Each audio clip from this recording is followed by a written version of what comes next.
coming on now.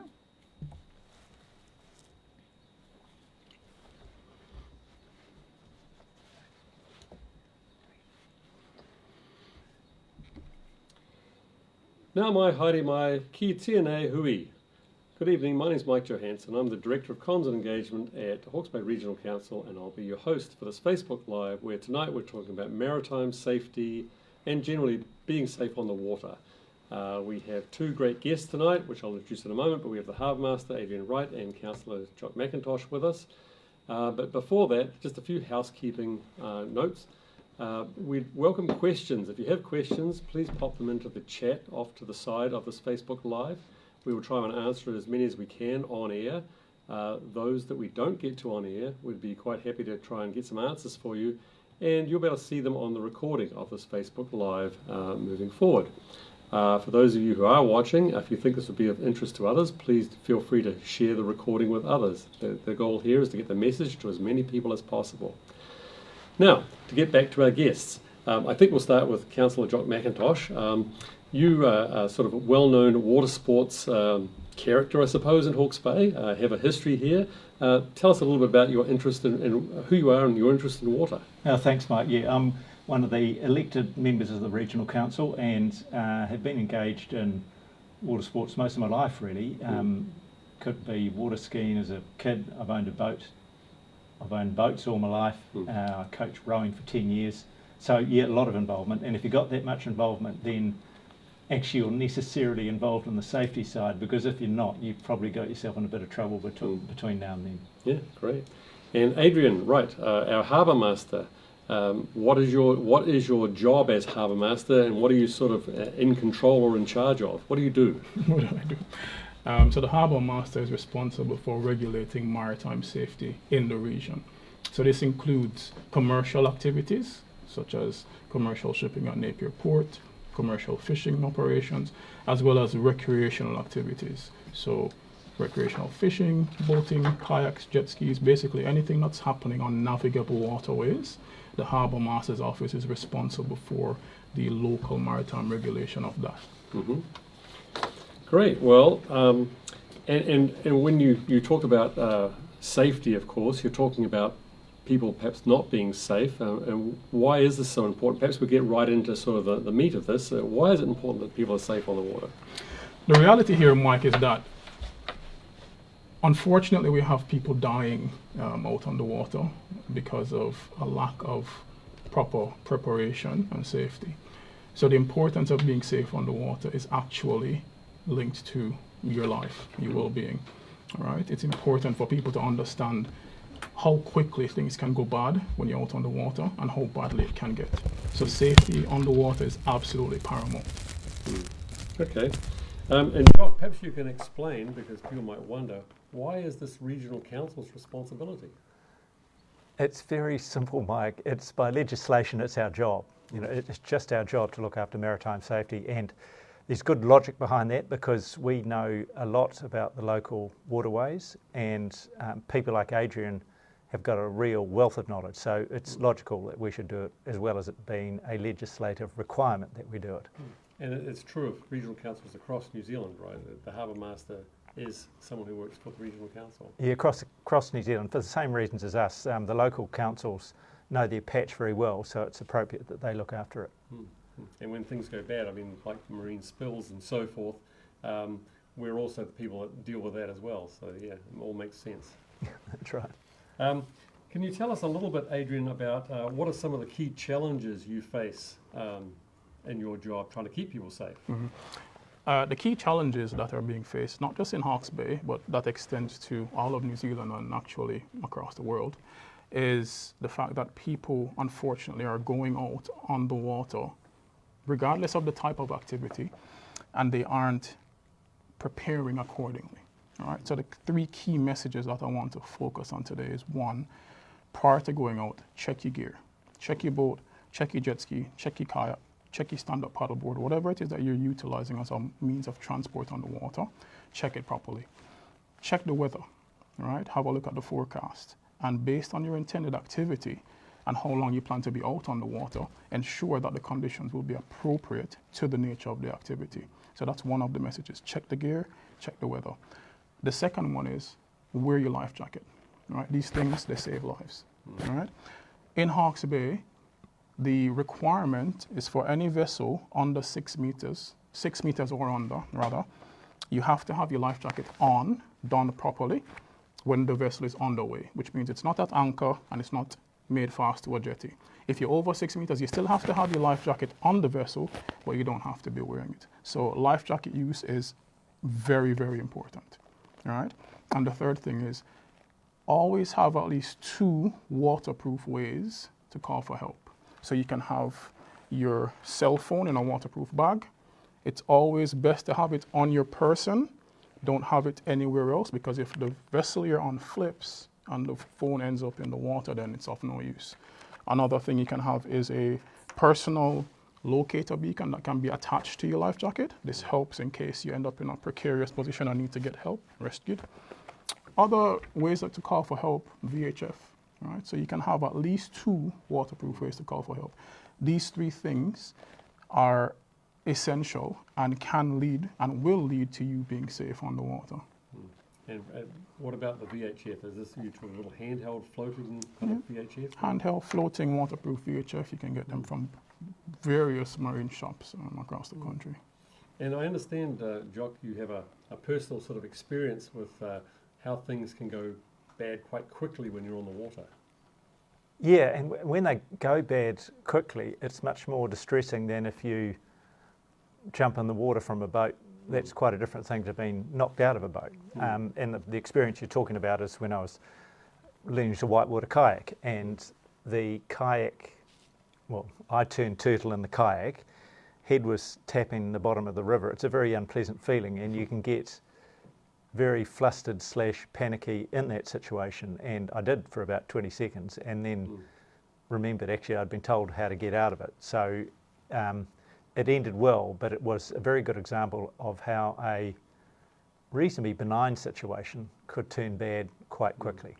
Yeah, and so Adrian, when you could tell us a little bit about what you're doing to address some of the challenges, but I assume one of the things you talked about, people, is how quickly things can go badly and how quickly people can get flustered in these unusual situations. Yeah, and that's something that a lot of people don't appreciate, is that when you're out on the water, it's very unforgiving, right? Extremely unforgiving. Things can go badly really quickly. And if you're in a situation where you weren't expecting to end up in the water, for your vessel to capsize, for your vessel to start sinking, or for any problem to occur, you can panic, right? And when you panic, you're not acting rationally, and things start to take a turn where it starts to become a bit difficult for you to recover from. And that's when these things that we discussed previously, checking your gear, checking your weather, having your communication, having your life jacket, that's when these things help you, right? And what are you doing in terms of educating people? That's a great question. So in Hawke's Bay, we have the Boating in the Hawke's Bay booklet. So this is a waterproof booklet, right, that has a lot of key safety information. So we have information here about life jacket use, regional rules, the different type of life jackets based on your activity, and a whole host of a variety of information that's important for our recreational water users. We also have a Harbour Master boating course that we run free of cost around the region. The most recent one was completed in Mahia on the 29th of December. That went quite well. We also have a signage campaign where we're going to be installing a bunch of new signs starting in Ahuriri. So we're going to start at Mianiki, the public boat ramp there, at the sailing club, and then work our way down Waitangi Regional Park, Pandora Pond, and the Clive River, and then start moving towards Mahia and Wairu and then further down south. So all of this is to bolster the maritime safety awareness and just the safe culture for people knowing the rules and being compliant with the rules to ensure that they're being safe. Yeah, and are you getting a lot of interest in those classes? Oh, 100%, yeah. Those classes are real popular. Whenever we put out the info on social media, stay tuned. We're going to put stuff out on social media for the next class real soon. The course, it gets filled quite quickly, and people are really happy with the the way they feel afterwards. I get feedback saying people are feeling a lot more confident, they're feeling a lot better after attending the courses, so it's real popular. Yeah. And life jacket libraries are the thing, right?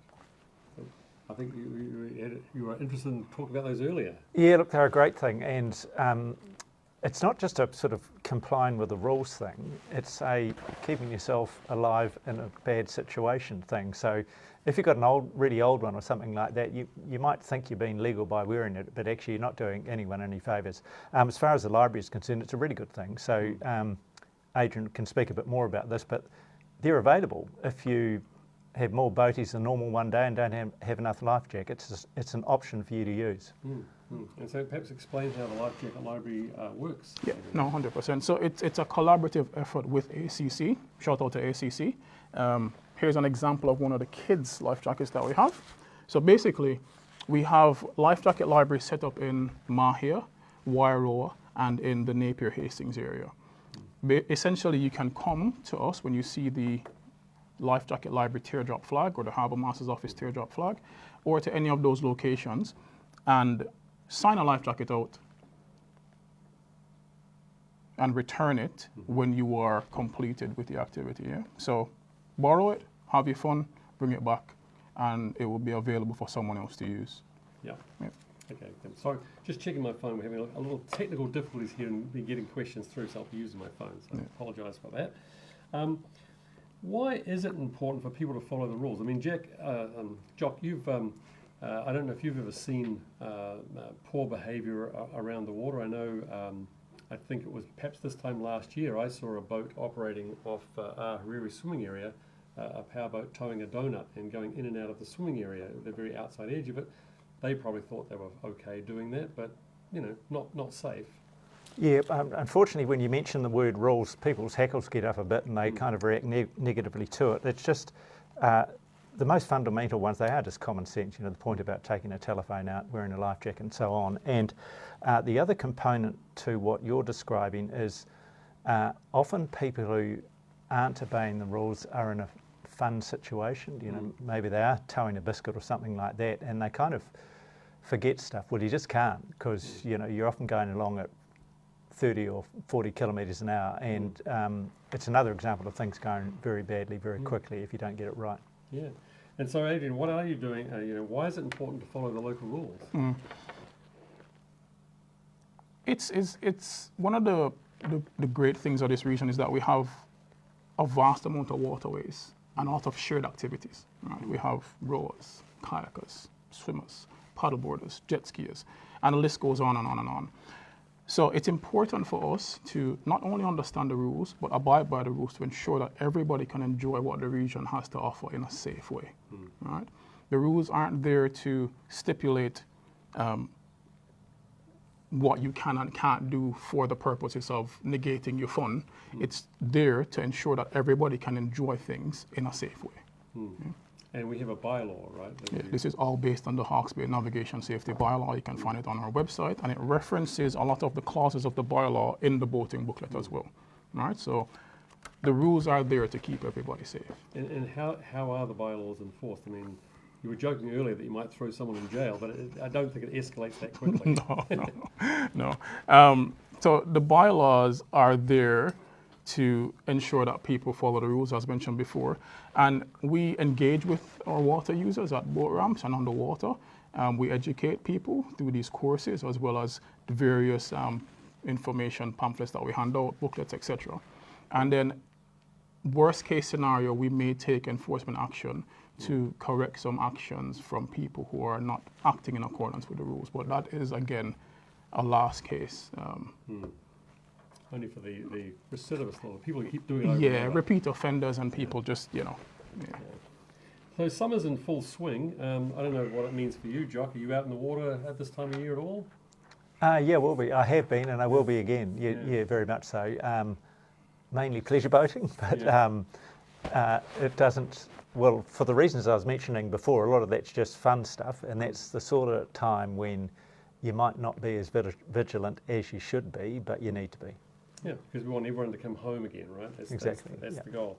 And Adrian, would you like to sort of reiterate what those rules are again? It's the big three. Yeah, the big three. So check the weather forecast and check your gear before you head out. Make sure that the forecast is appropriate for your activity. If it's looking iffy, just stay home. You know what I mean? Watch Netflix, spend time with your family, don't go out. There will always be another day where you can go out fishing or go out for your adventure, right? Check the forecast, check your gear. Life jacket, use your life jackets. Have them on board. If you're required to wear them, please wear them, right? These things save lives, and a lot of the fatalities that we've had recently are directly linked to not using life jackets. And lastly, always have at least 2 waterproof ways to communicate in case you get into trouble. You never know how things might turn out. As Jock just mentioned earlier, things can go really bad really quickly. The sea is very unforgiving, or even rivers and inland waterways can be unforgiving as well. So always have at least 2 waterproof ways to call for help. Yep, and I think there's also the more broad advice is just tell someone when you're going out and when you expect to get back, just in case there's that, you're suddenly not around when you said you were going to be back, and it's an hour late and so forth, so someone can check up on you. Adrian, where can people find out more information about both your office and water safety in general? Yep. So you can visit the Harbour Master webpage, hbrc.gov.nz/services/Harbour Master, or just Google Hawke's Bay Harbour Master. We have lots of information there about recreational boating safety. We have the PDF version of this, free of cost. You can always download it, have a flick through. We have information on navigation safety bylaws, and we have tips about a variety of water activities and being safe on the water. So jump on, have a look, and you can always email us, harbourmaster@hbrc.gov.nz, with any issues that you have. Or a dad joke or 2. Yeah. So I'm just checking. I don't know that we have any questions live. We don't. Okay, so that's fine. But just feel free, if you're watching this a little bit later and you want to send us a question, feel free. As Adrian says, contact us through harbourmaster@hbrc.gov.nz. Thank you for being a good audience. Thank you for our great guests here. And what we'd like to do is wrap this up with something that a lot of people wonder. What are these things, these PFDs, what does it look like when they inflate? So we're going to as a way to wrap this up, we're going to demonstrate. So on a count of 3, grab your tag right here.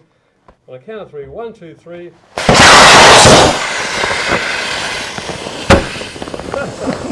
Oh, that's quick. So that's what they look like. Just like the airline, man. That's it. Yeah.